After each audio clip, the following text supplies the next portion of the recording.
Sebagai generasi muda, penting bagi kita untuk dapat memahami peristiwa-peristiwa sejarah Pancasila dan juga dapat merefleksikan pelajaran yang telah didapat dari sejarah Pancasila untuk menghadapi tantangan di zaman sekarang.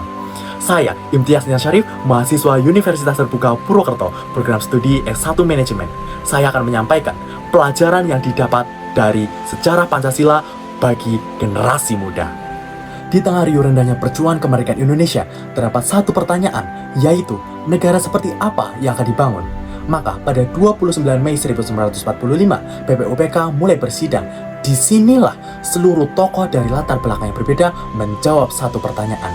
Dan pada 1 Juni 1945, Insinyur Soekarno menyampaikan gagasannya yang ia namai dengan Pancasila, 5 sila, 5 prinsip, 1 jiwa bangsa. Namun, pada 22 Juni 1945, Panitia 9 merumuskan Piagam Jakarta, di mana sebuah rancangan pembukaan konstitusi yang menjadi jembatan antara berbagai golongan. Dan pada 18 Agustus 1945, PPKI mulai bersidang, dan disinilah keputusan besar itu diambil. 7 kata Piagam Jakarta yang sempat memuat syarat khusus pemeluk Islam dihapuskan, demi menjaga persatuan seluruh anak bangsa. Pancasila pun ditetapkan dalam pembukaan Undang-Undang Dasar 1945 sebagaimana yang kita kenal hari ini.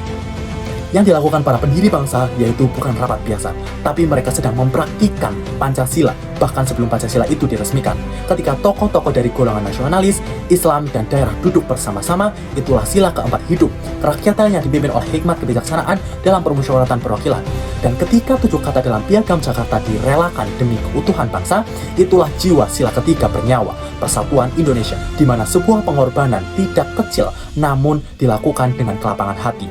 Para pendiri bangsa mengajarkan kita bahwa perbedaan bukan penghalang. Ia adalah bahan baku untuk membangun persatuan yang kuat. Dan ketika semua itu dilakukan atas nama bangsa yang merdeka, bermartabat, dan berkeadilan, itulah jiwa Pancasila secara utuh.